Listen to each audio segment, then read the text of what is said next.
उदयपुर से जयपुर रूट पर चलने वाली वंदे भारत ट्रेन पीर की सुबह इस ट्रेन को बदमाशों ने पटरी से उतारने की कोशिश की। बदमाशों ने ट्रैक पर पत्थर और लोहे के सलिए रख दिए थे। वक्त रहते लोको पायलट ने अनहोनी को भांप लिया और ट्रेन को रोक दिया।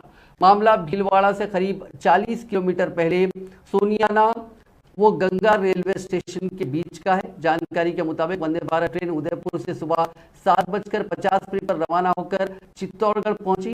चित्तौड़गढ़ से करीब 9:30 बजे भीलवाड़ा के लिए निकली थी। इस बीच रास्ते में सोनियावाना वो गंगा रेलवे स्टेशन के बीच लोको पायलट को पटरियों में कुछ गड़बड़ी का निशा हुआ। लोको पायलट ने ट्रेन को इमरजेंसी ब्रेक लगा दिया।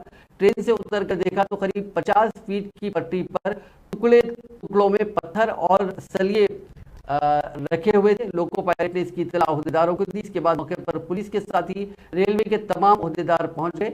इब्तदाई जांच में सामने आया कि इलाके में ही रहने वाले कुछ शरारती लोगों ने इस तरीके यह हरकत की है। 2 नौजवानों को हिरासत में ले लिया गया है। मामले की रेलवे पुलिस जांच कर रही है।